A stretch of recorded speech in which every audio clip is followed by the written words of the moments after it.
আসসালামু আলাইকুম, welcome to my channel. সবাই কেমন আছেন? আশা করছি অনেক ভালো আছেন। আলহামদুলিল্লাহ, আমিও অনেক ভালো আছি। আজকে আপনাদের সঙ্গে শেয়ার করতে চলেছি মূলা বেগুনের একটা রেসিপি। তো চলুন রেসিপিটি শুরু করা যাক। কড়াইয়ে তেল পরিমাণ মতন দিয়ে তেলটা গরম হয়ে গেলে দিয়ে দিব কেটে রাখা পেঁয়াজ মরিচ। পেঁয়াজটাকে একটু তেলের মধ্যে ভেজে নিয়ে দিয়ে দিব 1 চামচ আদা রসুন বাটা। আদা রসুনের ঝাঁঝালো গন্ধটা না যাওয়া পর্যন্ত একটু ভেজে নেব। এবার এখানে গুঁড়ো মশলাগুলো অ্যাড করব।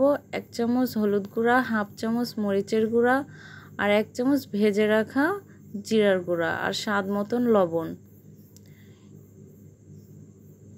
এবার এখানে একটু পরিমাণ মতন পানি দিয়ে দিব।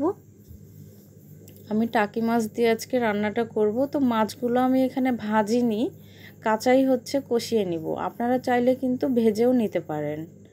আমি 2-3 মিনিটের মতন মাছটাকে কষিয়ে এবার মাছটাকে একটা একটা করে তুলে নিব। এবার এই ঝোলটার মধ্যে আমি সবজিগুলো একটু কষিয়ে নিব। সবজি কষানোর সময় কিন্তু আমি কোনো রকম পানি দিব না, কারণ মূলা থেকে পানি ছাড়বে। তো মূলা থেকে যে পানিটা বের হবে সেই পানিতেই কিন্তু সবজিটা আমার কষানো হয়ে যাবে।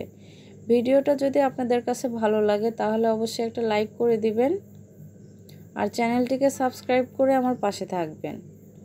সবজিটা যখন ভালোভাবে কষানো হয়ে যাবে, এবার আমি এখানে ঝোলের পানি দিব।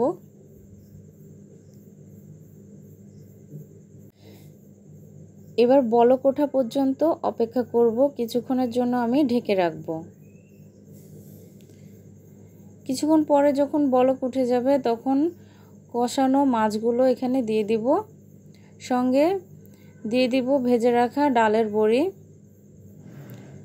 আমি এই বড়িগুলো বাজার থেকে কিনেছি। বাজারের বড়িতে কিন্তু চালের গুঁড়া মিক্স থাকে। তো বলক ওঠার সঙ্গে সঙ্গে বড়িগুলো দিয়ে দিতে হবে, কারণ এই বড়িগুলো খুব তাড়াতাড়ি সেদ্ধ হয়ে যায়, বেশি আগে দেওয়ার দরকার নাই। এবার তরকারি হওয়ার কিছুক্ষণ আগে ধনিয়া পাতা দিয়ে কিছুক্ষণ রেখে তরকারিটা নামিয়ে নিলেই হয়ে যাবে। শীতের সময় এরকম করে বড়ি দিয়ে সবজি রান্না করে খেতে কিন্তু অনেক ভালো লাগে। আপনাদের কাছে কেমন লাগে অবশ্যই আমাকে কমেন্ট করে জানাবেন। আজ এই পর্যন্ত, আল্লাহ হাফেজ।